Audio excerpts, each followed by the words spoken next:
이스라엘은 제사장 국가입니다. 그래서 제사의 모든 그 규범들을 통해서 신앙의 인생이 어떠해야 되는가에 대한 메시지로 가득합니다.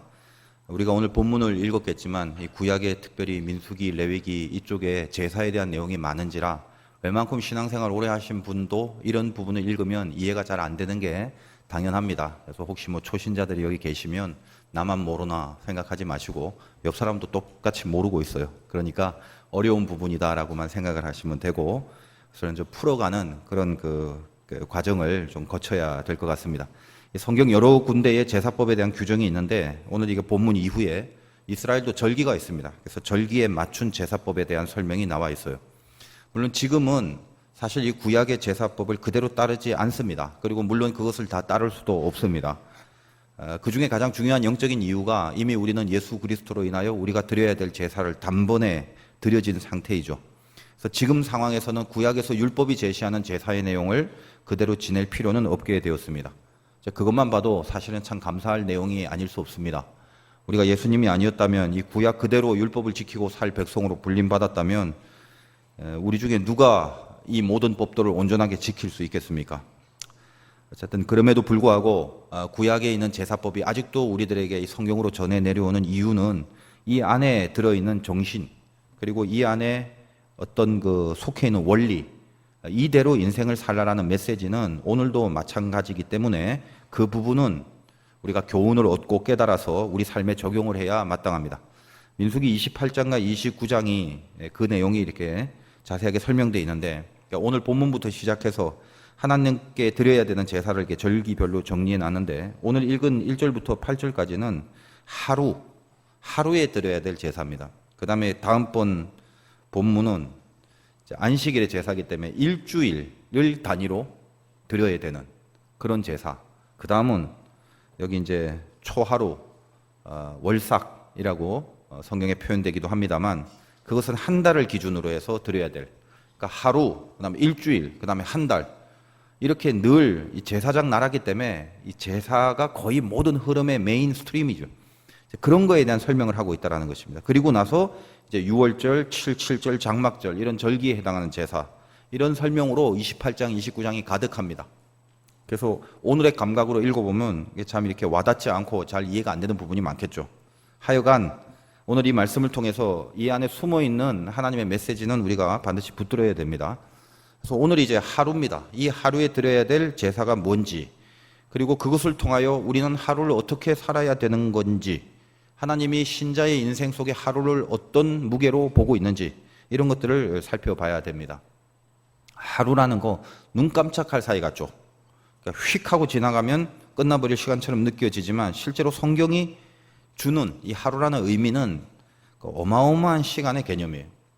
꼭 성경이 아니라 할지라도 오늘 우리들에게 이 하루라는 것을 느끼게 해주는 아주 유명하고 중요한 그 말이 있지 않습니까?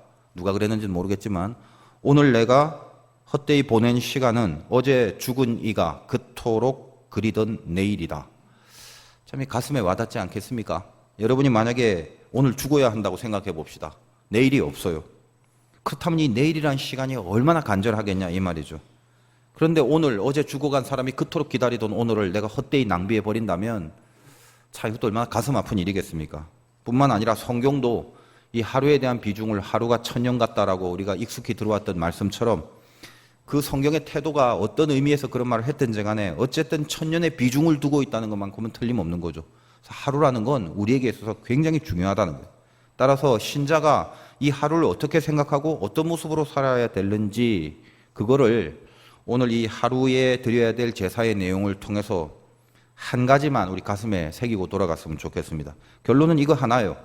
불을 꺼트리지 않는 하루를 살아내라. 이게 메시지입니다. 여러분은 그 미래에 대한 계획에 많이 집착을 합니다. 앞으로 어떻게 살까? 하루를 계획을 세우는 사람은 별로 없어요. 항상 미래입니다. 근데 성경이 말하는 것은 미래가 아니라 하루, 여기에 모든 포커스를 두라. 여기서부터 시작해라. 이제 이런 메시지죠. 어릴 때부터 우리가 암암리에 교육을 그렇게 받았어요. 미래를 위해서 계획을 잘 세워야 된다. 미래의 소망과 비전, 이런 거를 위해서 힘을 써야 된다. 기타 등등. 그것 다 중요한 겁니다. 미래도 굉장히 중요합니다만 좀 깨달아야 될 것이, 세상 사람들, 안 믿는 사람들과 하나님의 자녀들, 이 두 부류로 좀 나눠서 생각할 필요가 있어요. 세상 사람들이 중요시하는 미래가 있고 하나님 안에서 살아가는 우리들에게 있어서 미래의 개념, 이거 좀 다릅니다. 왜 이 미래를 계획하는 게 중요하냐라고 한다면 당연히 준비를 해야지 대처할 수 있고, 미래는 아직 우리에게 오지 않은 거기 때문에 거기에 대하여 연구를 하고 계획을 세워야 방향을 잡을 수 있기 때문에 그런 건 맞습니다. 그런데 살다 보니까 우리 경험상 그렇지 않습니까? 미래라는 게 아무리 계획을 세워봤자 뜻대로 이루어지는 것이 아니라는 걸 우리는 살아오면서 알 수 있습니다. 더군다나 하나님을 믿고 살아가는 주님의 자녀가 되는 순간은 훨씬 더욱더 그렇다는 것을 알게 됩니다. 저도 예수 믿고 나서 간증을 하라 그러면 제일 센 간증이 뭐냐면, 예수를 믿고 난부터는 내 생각대로 미래가 펼쳐진 적이 한 번도 없습니다. 그 말은 그래서 속상하다는 것이 아니라 훨씬 더 강력한 어떤 힘이 신비하게 미래를, 그러니까 내 인생을 이렇게 끌어가는 것을 늘 경험하기 때문입니다. 다시 말해서 우리는 우리의 미래를 어떻게 생각하고 살아야 되냐 하면 계획에 의하여 풀려지는 것이 아니라 하나님의 인도하심에 전적으로 달려 있는 겁니다. 그걸 믿고 살아가는 것이 신자고, 또 그렇게 살아야 마땅합니다. 잠시 한번 비교를 다시 해보자는 거예요. 자, 세상 사람들, 이 세상 사람, 하나님 안의 자녀들. 세상은 땅이 전부예요. 우리는 영원, 즉 하늘이 있습니다. 땅이 전부인 사람과 영혼까지 생각하는 사람은 차이가 있는 거죠. 땅이 전부란 말은 뭐냐? 우리의 육신이 전부란 말입니다. 우리가 보통 예수 믿고 나서 예수 믿는 사람들이 장례를 치를 때는 예배로 모든 것을 마감하지 거기서 곡을 하진 않습니다. 근데 많은 세상의 사람들은 곡이 안 나오더라도 곡을 하는 것이 하나의 예법처럼 여겨져 있죠. 왜 그렇습니까? 그게 그 인생의 끝이기 때문에 그렇습니다. 다시 말해서 세상 사람들은 죽으면 모든 게 끝이에요. 그러므로 이 세상 사람들에게 있어서 어떤 미래가 의미가 있으려면 육신이 잘 되는 것이 미래의 목표여야 됩니다. 그렇지 않겠습니까? 그게 뭐예요? 잘 먹고 잘 입고 사는 거. 그것만이 유일한 미래의 목표가 된단 말이에요. 근데 우리는 어떻습니까? 하나님 안에 살아가는 사람들은 영원이라는 게 전부입니다. 이 세상은 잠시 스쳐 지나가는 훈련소에 불과합니다. 그래서 우리는 죽음 이후의 세계를 알기 때문에 죽음 이후의 세계를 준비하기로 하고 이 땅을 살아갑니다. 우리는 죽는 게 끝이 아니라 죽는 게 시작이란 말이죠. 여러분들이나 저는 아직 안 죽어봐서 이 죽음이 시작이라는 이 깊은 진리를 아무리 얘기를 해도 절대 실감을 하지 못하고 있다는 사실을 제가 잘 알고 있습니다. 실감은 못하더라도 진리는 알고 살아야죠. 그래서 성경은 끝까지 이 영혼의 세계에 대한 설명으로 가득합니다. 죽음이 시작이다. 죽음이 절대 끝이 아니다. 세상이 전부가 아니다라는 걸 얘기해 주기 위해서 아직 안 죽은 당신의 자녀들을 향하여 끊임없이 그 말씀을 하고 계십니다. 그러므로 하나님 안에 있는 우리들, 이 우리들의 미래가 의미가 있으려면 세상은 잘 먹고 잘 입는 게 목표일 수밖에 없지만 우리는 그거보다 더 근본적이고 더 본질적인 목표가 따로 분명히 있어야 된다는 거예요. 그럼 그게 뭔데?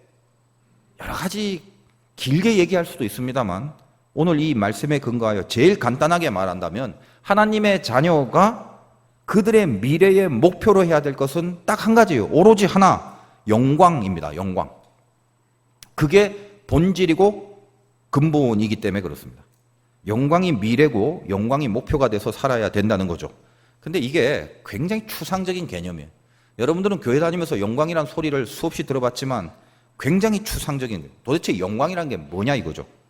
예를 들면 세상 사람처럼 뭘 먹고 뭘 입을까라는 땅이 전부이고 육신이 전부인 사람들에게 뭘 먹고 뭘 입을까에 대한 목표를 삼아라 그런다면 이 미래에 그 목표가 이루어지든 안 이루어지든 어쨌든 계획을 세우는 과정 가운데는 굉장히 구체적인 계획을 세울 수가 있겠죠.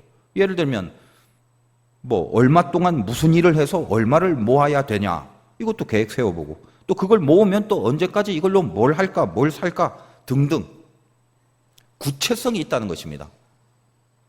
그래서 만약에 어떤 정해진 기간 내에 자기가 정해진 일을 만약에 못 이룬다면 그 사람이 설정한 미래는 육신의 것이고 뭘 입을까 뭘 먹을까에 대한 목표이기 때문에 만약 정해진 기간에 정해진 일을 못하면 그 사람의 미래는 사라져 버리는 것입니다.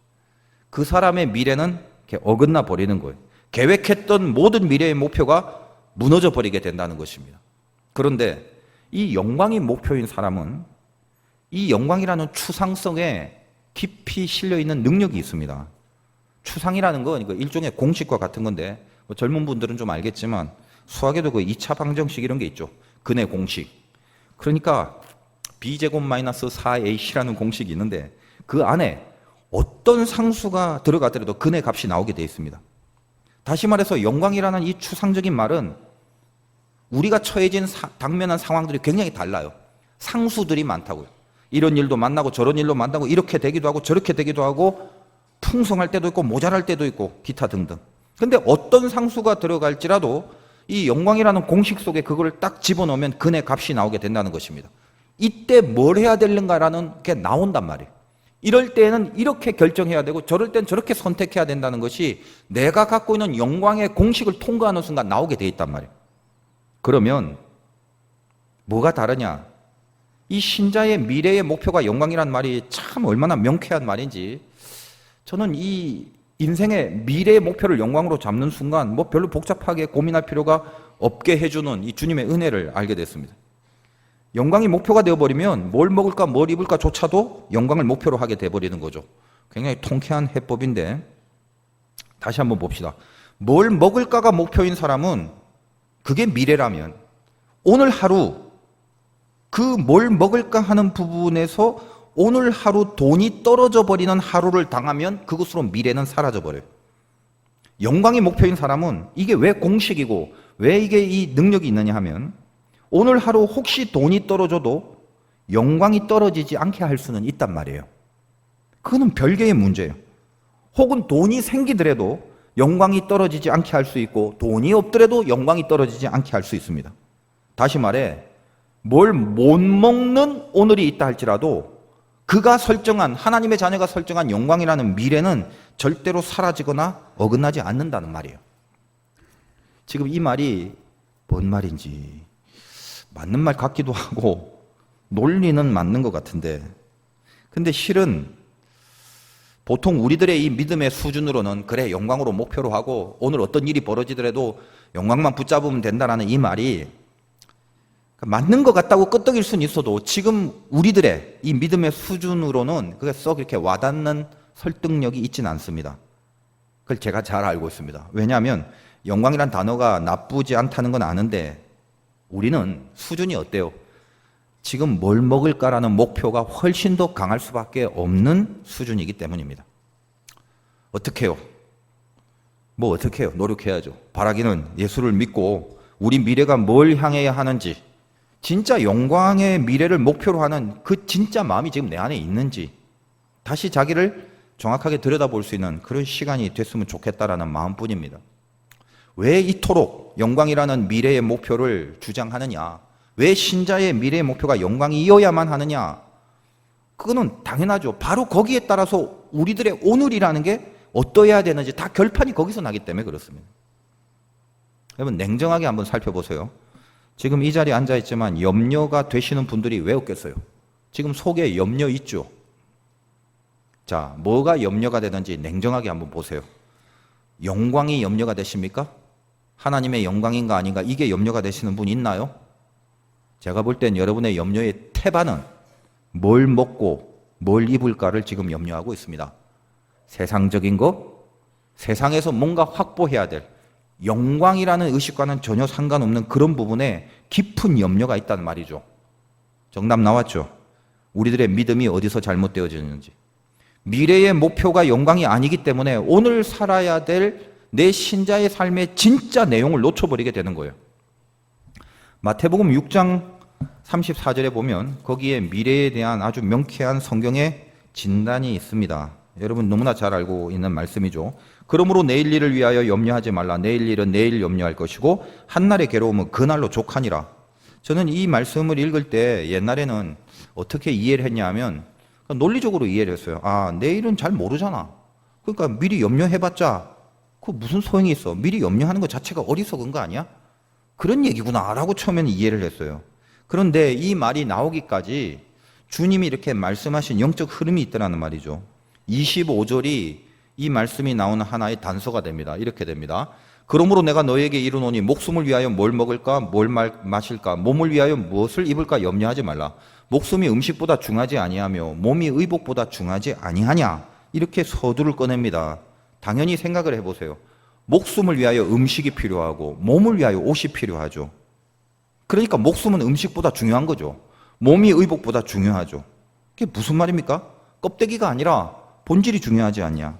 근데 너는 왜 목숨을 신경 쓰지 않고 음식을 신경 쓰며 몸을 신경 쓰지 않고 옷을 신경 쓰냐 이 말이에요. 세상이 아니라 영혼, 보이는 가시적인 세계가 아니라 보이지 않는 비가시적인 세계, 육의 세계가 아니라 영의 세계. 그게 목표여야 한단 말이죠. 그 말을 하는 겁니다. 그러면서 동시에 6장 30절에 오늘 있다가 내일 아궁이에 던져지는 들풀도 하나님이 이렇게 입히시거는 하물며 너희일까 보냐 믿음이 작은 자들아 이렇게 얘기를 한단 말이죠. 들풀도 입히신대요. 하나님이 다 사정을 아세요.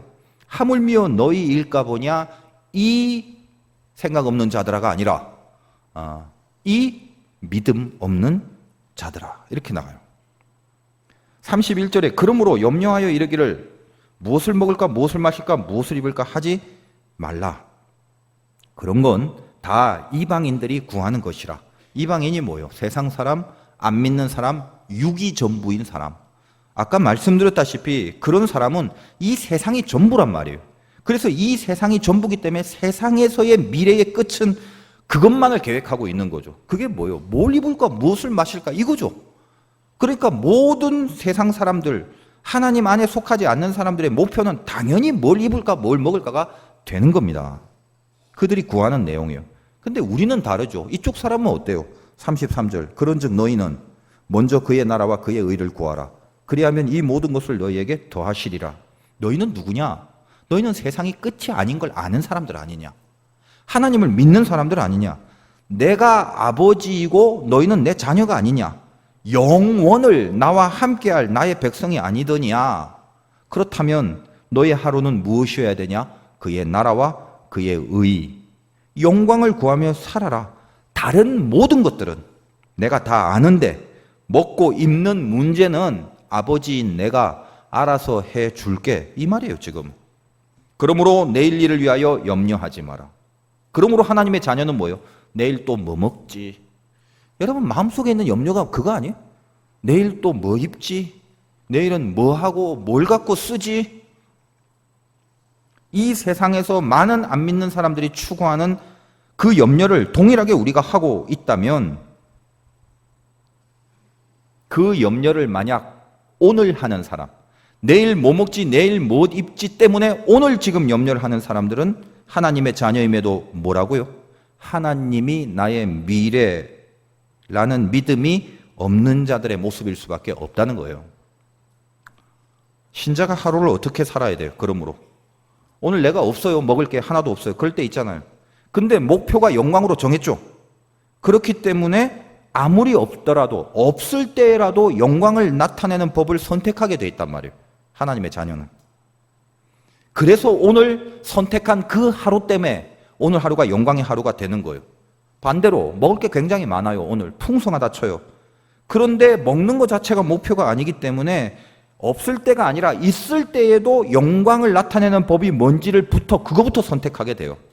그러므로 있으나 없으나 신자의 하루라는 건 뭐다? 나라와 의를 구하는 영광의 하루밖에 안 되는 거예요. 지금 논리가 이렇다는 것입니다. 따라서 여러분이 믿음이 작은 자인지 큰 자인지 결정하는 기준은 뭐다? 오늘의 염려가 무엇인지를 살펴보면 분명해져요. 염려. 여러분의 안에 염려. 뭐예요?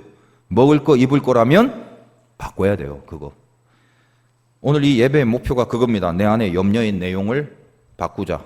그거요. 지금 여러분 마음속에 새겨 넣어야 될 명제가 그겁니다. 내 미래는 오로지 영광입니다. 그냥 이거예요. 이걸로 바꿔버려야 돼요. 바꿀 수 있는 동기부여를 위해서 한번 따라해 봅시다. 내 미래는 오로지 영광입니다. 예전에 그 전라도 법성포에 갔었는데 차 타고 지나가는 어떤 그 길가에 수많은 가게들이 다 뭘 이렇게 주렁주렁 팔고 있는데 뭘 팔았게요? 법성포. 영광굴비를 팔더라고요. 근데 무슨 그 물고기들이 말입니다. 그렇게 비싼지 수십만 원을 하대요, 이게. 그 뭘로 만들었는지. 근데 이 영광굴비가 유래가 참 있어요. 의미가 있습니다. 고려 인종 때 이자겸이라는 사람이 난을 일으키다가 실패를 해서 이 법성포에 귀향을 살게 되는데 어느 날 조기를 이렇게 먹는 게 너무 기가 막히게 맛있는 거죠. 그래서 소금에 절여서 임금에게 바칩니다. 바치면서 자기가 임금에게 바치는 이 행위가 내 죄를 감면받기 위한 아부 행위가 아니고 단지 백성된 자의 도리로서 드리는 거, 이거를 나타내기 위해서 이 고기를 이름을 굴비, 즉 비겁하게 굴하지 비 아니한다, 굴하지 아니한다. 그래서 굴비라는 이름으로 바쳤다는 설이 있어요. 굴비에 이렇게 멋진 뜻이 있다니. 그래서 이게 영광굴비인가 이런 생각을 한단 말이죠. 영광도 똑같은 거 아니겠습니까? 비겁하게 굴하지 않을 자세. 그래서 영광하고 굴비가 이게 매치가 잘 되는 것 같아요. 그 유래를 제가 들어보니까 영광을 드러나게 하는 거단 말이죠. 물고기를 낚시할 때도 참 오묘한 뜻이 있습니다. 그 영광굴비 한 마리 잡으려면 어쨌든 내가 어떻게 잡는지 모르겠지만 뭔가 어부가 잡겠죠. 어부가 돼야 되는데 예수님의 제자들도 거의 뭐 어부였지 않습니까? 우리들 보고 사람 낚는 어부가 되라 말씀도 하시고. 이 물속에 잔잔히 흐르는 것은 다 시간과 같습니다. 그래서 이 흘러가는 그 속에 들어가면 그냥 다 흘러가는 시간들 뿐이에요. 이런 시간은 세상의 시간이라고 하는데 우리는 시간에 두 종류가 있다는 걸 압니다. 하나님의 시간이 있고 세상의 시간이 있어요. 이 시간에 대하여 가장 명쾌하게 우리들에게 하나님께서 메시지를 주신 것이 에베소서 5장 16절인데 세월을 아끼라 때가 악하니라 이렇게 돼 있단 말이에요. 근데 이때 그 세월이라는 말은 헬라어 사전에 원어가 카이로스입니다. 시간은 카이로스와 크로노스, 제가 많이 설교를 했죠. 이 부분은 다른 겁니다. 그냥 시간을 물속에 흘려보내는 그런 시간은 다 크로노스예요. 지금 11시 42분이라는 크로노스입니다. 다 이 안에 있어요. 근데 이 안에 있는데 그 안에 흘러가는 고기가 한 마리가 잡아 올려지면 그때부터 그 잡아 올린 시간은 그냥 흘러가는 시간이 아니라 하나님께로 올려진 시간이라서 하나님의 시간이 돼요. 그걸 카이로스라고 합니다. 11시 42분이라는 크로노스 속에 이 중에는 하나님의 카이로스를 지금 보내고 있는 사람이 있어요. 말씀에 집중하고 은혜가 계속 떨어지고 하나님이 붙들어 주시는 걸 느끼고 있는 시간에 붙잡혀 있다면 11시 42분이라는 크로노스가 아니라 하나님의 카이로스를 사는 거예요, 지금. 근데 딴 생각하고 졸고 있다가 악한 마귀가 주는 생각 속에 취해서 정신 딴 데 팔고 있는 그 사람은 그냥 11시 42분이라는 크로노스 속에 흘러가는 거예요. 동일한 시간이라도 내가 붙잡고 건져 올리는 시간대가 달라요.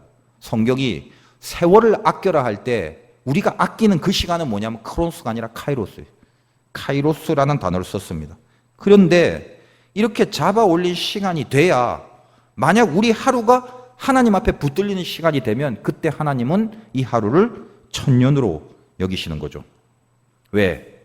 하나님은 나의 하루를 영광으로 잡아 올리면 영원하신 분이기 때문에 그 하루가 하나님의 영원의 기억 속에 남게 돼요. 그래서 나는 하루지만 하나님에게는 이게 천년이 되는 거죠. 세월을 아끼라 할 때 이 아끼라라는 헬라어는 엑사고라조라는 말인데 우리가 보통 시장을 말할 때 아고라라고 하죠. 시장을 뜻하는 아고라라는 단어에 X라는 접두가 붙어서 엑스고라조라는 말은 원래 이 우리나라 번역에는 그냥 아끼라라고 했는데 원래 진짜 뜻은 뭐냐면 시장에서 물건을 값을 치르고 사온다는 말이에요.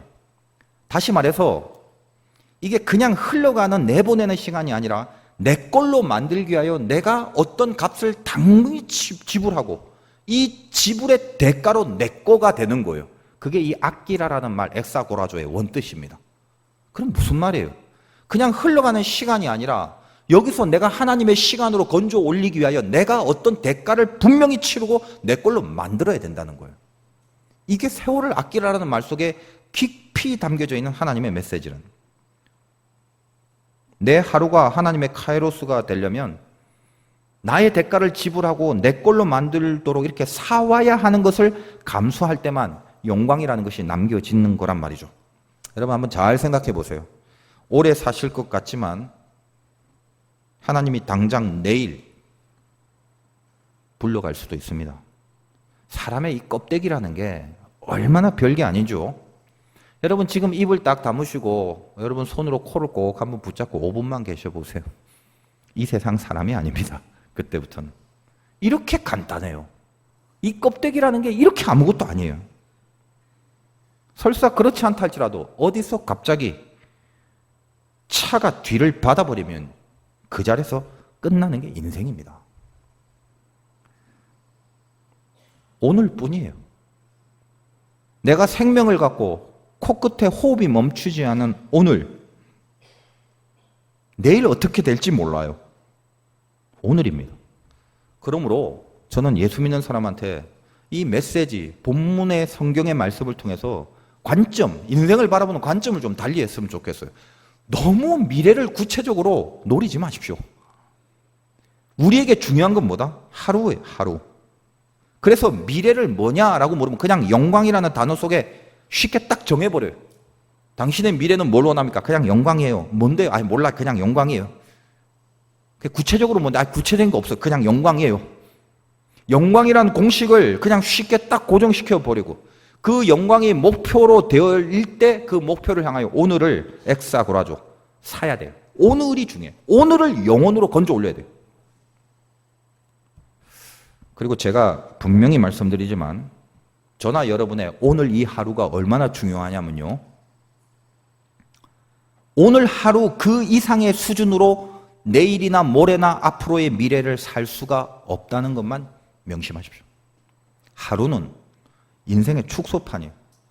그 하루 이상의 삶을 살 수 없어요. 절대 살 수 없습니다. 그럼 뭘 걸어야 돼요? 전 인생을 오늘 하루에 걸어야 되는 거예요. 이게 신자의 삶이에요. 오늘은 평생의 축소판이란 말이에요. 그걸 아셔야 돼요. 여러분 하루가 짧은 것 같죠? 근데 결코 또 짧지 않습니다. 한번 생각해 보세요. 뭐 10분, 가끔 이 10분이란 시간 굉장히 길게 느껴질 때도 있죠. 어떻게 해야지 10분이 길게 느껴질까요? 자, 지금부터 10분 동안 기도합시다. 여러분 굉장히 길게 느껴지죠. 아, 눈을 감고 10분이 됐나? 굉장히 자기 생각엔 10분이 넘은 것 같은데 눈 떠보니까 끼케야 3분, 4분이란 말이에요. 꽤 10분은 긴 시간이에요. 근데 10분도 굉장히 긴 시간인데 우리 한국 사람들은 10분이면 못하는 게 없어요. 그렇지 않습니까? 얼마나 빠른지. 여러분 밥도 5분 안에 다 먹어요, 사실은. 그래서 이게 외국 사람들은 그 한국에 오면 놀라는 것 중에 하나가 한국 사람들하고 식사하면 너무 빠르다는. 그 정말 그 노동하는 모습으로 밥을 먹잖아요. 이 밥이 사역이에요. 얼마나 이렇게 빨리 막 후루룩 집중하고 끝나는지. 예전에는 이게 좀 딴소리 같지만은 제가 갑자기 기억이 나서 이 무궁화호 열차를 타고 서울에서 부산으로 내려가면 대전역, 동대구역 이런 데서 내리면 가락국수를 팝니다. 근데 그 가락국수가 한 2,000원인가 했는데 그거를 먹기 위해서 어떻게 해야 되냐면 단 1분을 정차하는데 기다리고 딱 서 있다가 기차가 서기도 전에 뛰어내려서 쫓아가면 아줌마가 이미 단무지 2개를 그 위에 놓고 대기를 하고 있죠. 그 뜨거운 국물을. 그럼 돈을 딱 던지고 그걸 딱 받아서 그 1분 안에 후루룩 하고 그거를 다 마시고 다시 기차를 타야 되는 거죠. 근데 한국 사람들 그거 다 해내요. 그거 하고도 시간이 남아서 커피까지 뽑아 먹어요. 대단한 사람들이죠. 외국 사람들은 따라 할 수가 없어요. 그거는. 근데 10분이 얼마나 길어요? 여러분 하루가 몇 분이냐 하면요. 1440분이에요.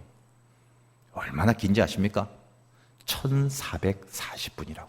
10분도 길어 죽겠는데. 좀 농담이지만 요한계시록에 가면 구원의 반열에 든 자가 14만 4천이래죠. 제가 농담 삼아 생각을 했어요. 아, 이 하루 1440분을 영광으로 사온 사람들이 14만 4천 명이 되는구나.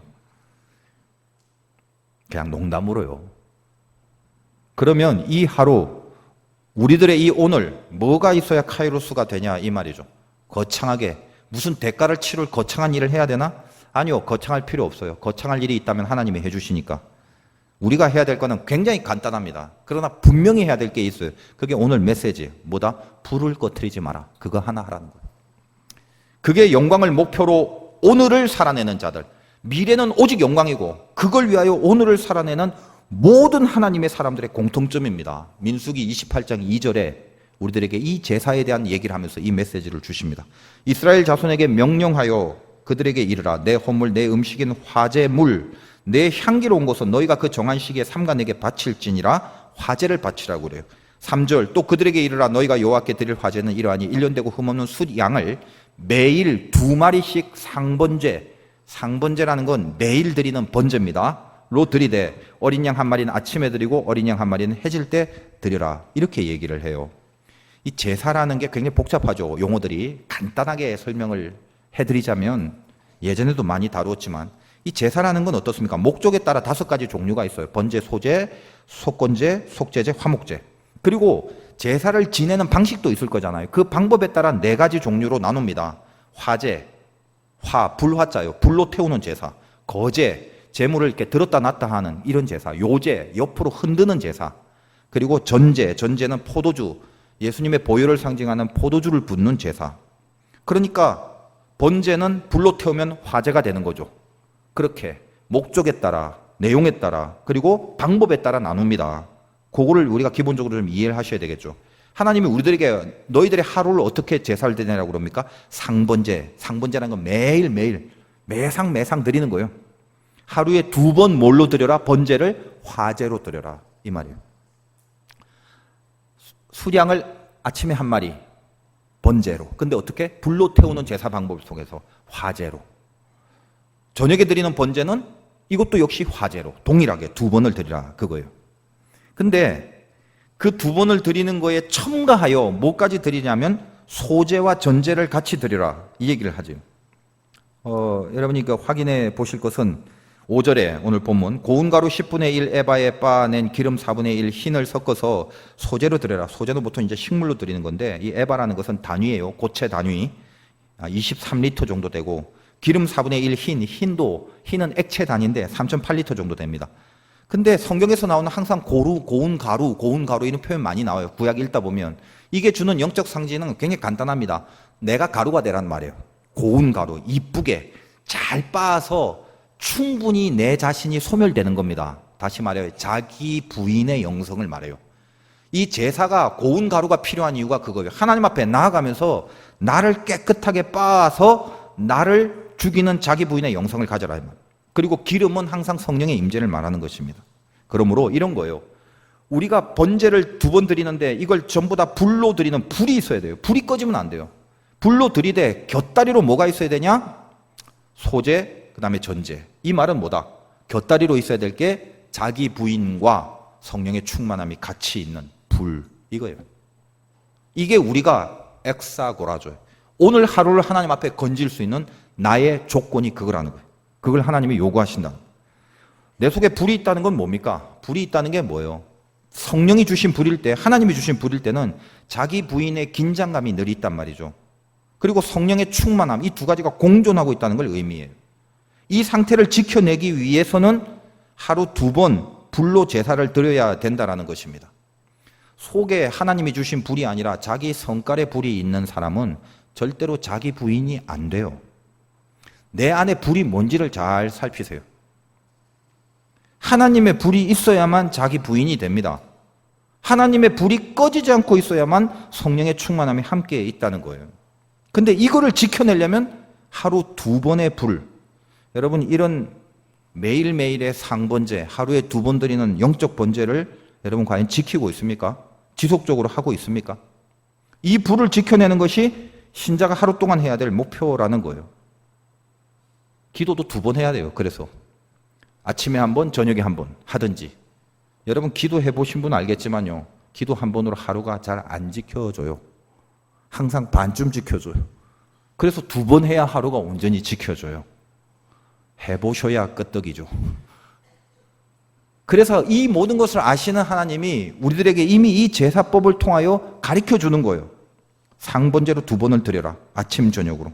보통 어떻습니까?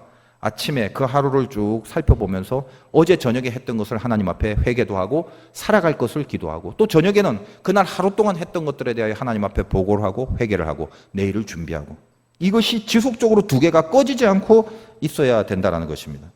그 하루의 대가, 그 불 지키는 그 대가, 그걸 어긋나게 하지 마라. 이겁니다. 정해진 기도 시간을 여러분이 가졌으면 좋겠어요. 굉장히 간단한 말입니다. 안 하고 있잖아요. 밥 먹을 때 기도하는 거 빼고는. 교회도 마찬가지예요. 이런 상번제에 불이 두 기둥이 있으면, 예를 들면 상징적으로 교회는 새벽 기도가 있어요. 아침에 드리는. 그리고 철야 기도가 있어요. 밤에 하는. 이 두 가지 하나의 상징성이 있는 건데, 이 두 가지가 불이 꺼지지 않고 계속 살아있는 교회는 절대로 영광이 꺼지지 않습니다. 그렇게 돼 있어요. 근데 한번 보세요. 교회가 영광을 바라지 못한다 그러면 일단 불이 없어요. 냉랭해요. 사람들의 가슴에 뜨거움이 없어요. 기도를 하고 싶은 의욕이 없어요. 기도 자리가 썰렁하고 넋이 빠진 사람이 몸뚱아리만 앉아 있는 것 같은 상태로 하나님 앞에 예배의 단을 쌓게 돼요. 그 교회는 그때부터 생명 꺼지는 겁니다. 왜? 불이 꺼져 있어요. 어디 자기 부인의 영성이 나오고 불이 꺼져 있는데 어떻게 성령의 충만함이 있겠어요? 말도 안 되는 소리죠. 하나님이 오늘 하루가 그렇게 중요하다면 너희가 해야 될 것은 거창한 일 아니다. 그 두 번을 해란 말이에요. 이게 율법적으로 꼭 두 번을 말하는 건 아닙니다. 그러나 두 번이라는 게 굉장히 기가 막힌 숫자예요. 제가 신앙생활 해보니까 알겠어요. 비중 있는 기도를 하루에 두 번은 해줘야 됩니다. 안 그러면 여지없이 무너지고 여지없이 헷갈려요. 이게 참 신비한 게, 자기 부인을 하는 영성과 성령의 충만함을 유지하는 것은 어떤 환경이나 다른 세력이 직접적으로 그거를 방해하거나 회방할 수가 없더라는 거예요. 두 가지 경우를 봅시다. 일이 참 힘들 때가 있고 일이 잘 풀릴 때가 있겠죠. 근데 일이 굉장히 힘들어졌다 칩시다. 근데 신자는 속에 불이 꺼지지 않는 이상 아주 힘들어진 일 앞에서도 자기 부인을 통하여 그걸 극복할 수가 있게 돼요. 일이 아주 힘들어져도 불이 있는 사람들은 오히려 거기서 성령의 충만함이 가능합니다. 불이 있는 사람은요, 고난을 만나면 기도로 바꿔버려요. 그 신기해요. 불이 없으면 고난을 만나면 주저앉아 버려요. 똑같은 고난인데도 그렇게 달라요. 왜 그래요? 불싸움이에요, 불싸움. 그거 꺼트리면 끝나는 거예요. 이게 신비해요. 오히려 평소에 잘 나갈 때, 괜찮을 때는 그렇게 못하는데, 우리가 하나님의 자녀이고 하나님의 불이 가슴에 있기 때문에 어떤 악한 상황 속에서도 자기 부인이라는 방법을 사용하여 해결해 나가더라는 것입니다. 거꾸로 일이 막 안 되는 게 아니고 너무 잘 풀렸다 칩시다. 근데 거기서도 하나님의 불이 있는 사람은 일이 잘 됐다고 자기 교만으로 나가는 게 아니라 자기 부인으로 나가요. 그래서 뭐든지 이 불이 안에 있으면, 그리고 영광이라는 목표를 단단히 딱 고정시켜 버리면, 그때부터 소재와 전제가, 자기 부인과 성령의 충만이 같이 함께하여 가능해지더라는 것입니다. 저는 이 말씀을 통해서 저도 마찬가지지만 우리들의 인생의 관, 어렸을 때부터 배웠던 이 어떤 삶을 바라보는 이 안목의 패러다임이 좀 바뀌었으면 좋겠어요. 미래는 중요하지 않아요. 하루가 중요한 거예요. 우리 목표는 미래가 아니라 오늘 하루, 이 하루에 목숨을 걸고 살아야 된다는 거예요. 여러분의 하루에 영광이라는 공식을 딱 걸어놓고 매일매일 수많은 일들과 한번 맞닥뜨려 보세요. 그 공식이 적용되고 있는지 스스로 한번 판별해 보라는 거예요. 불이 있습니까? 그러면 어떤 일을 만나든지 간에 여기서 나를 부인해야겠다는 자기 부인의 의식이 샘솟고 성령의 충만함으로 흘러 넘치게 되는 이 뜨거움이 늘 간직이 됩니다. 이 두 가지가 있는지를 판별하면 답이 나와요. 하루에 두 번 화제, 불을 꺼트리지 않는 제사로 늘 드리는 상번제의 결심, 이게 우리에게 필요하고 하나님이 오늘 이 예배를 통해서 여러분에게 제시하는 요구입니다. 정리해 봅시다. 염려가 있습니까? 없는 사람이 뭐 몇 명이나 있겠어요? 미래에 대한 염려 맞습니까? 근데 그게 먹고 입고 사는 이런 거라면, 다시 말해서 세상적인 염려라면 성경은 말합니다. 그 염려 멈춰라. 다시 내 안에 복창할 것은 나의 미래는 오로지 영광뿐입니다.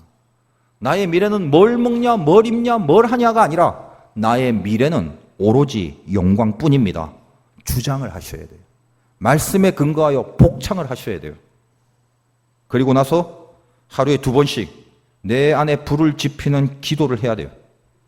대강 밥 먹을 때 하나님 땡큐 하는 기도가 아니라 나름 비중 있는 가슴이 따뜻해지고 뜨거워질 때까지 하는 기도. 그렇게 하고 나면 자기 부인과 성령의 임재, 이걸 느끼는 상태가 틀림없이 된다는 것입니다. 그 하루를 필사적으로 지켜내라는 거예요. 이렇게 어렵지 않은 건데도 이게 영적인 거기 때문에 그렇게 안 되고 힘든 거죠. 믿음이 없기 때문에 안 되는 거고, 믿지 않기 때문에 안 하려고 하는 거고, 정말 하나님 앞에 영광을 진심으로 사모한다면 길을 쓰고라도 이것을 하겠죠. 여러분, 내일 혹시 죽더라도 말입니다. 오늘 만약 그렇게 살아낸 하루가 있다면 그 하루가 내 영혼을 만들어내는 엑사고라주가 되는 것입니다. 오직 오늘만 살기로 해봅시다. 오늘 하루를 낭비하고 허비하고 그냥 뭉개지 마시고 앞으로 있을 뭐가 더 좋아질 거다라는 망상을 버리시고 지금 오늘 하루에 승부를 거셔야 됩니다. 오늘도 여러분의 엑사고라주는 주일인 오늘에도 여러분 삶 속에 적용되고 진행될 수 있습니다. 그 일을 해내세요.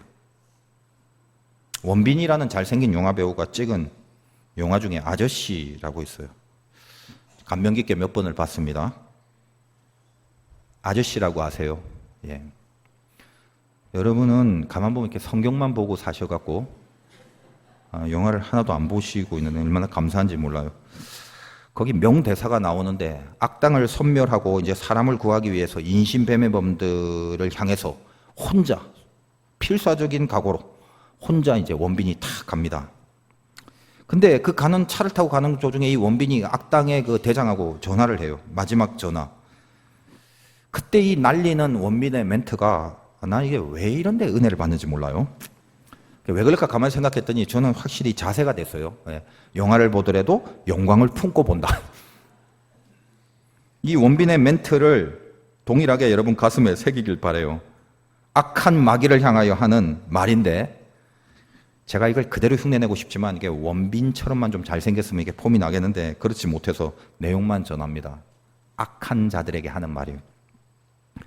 니들은 내일만 보고 살지 내일만 사는 놈은 오늘만 사는 놈한테 죽는다. 이게 원빈의 멘트예요. 와, 은혜가 되는데 저는 오늘도 여러분 안에 불의 향기로 오늘 하루를 승리로 건져 올려 하나님께 드릴 수 있는 그날로 삼으시기를 주님의 이름으로 축원드립니다.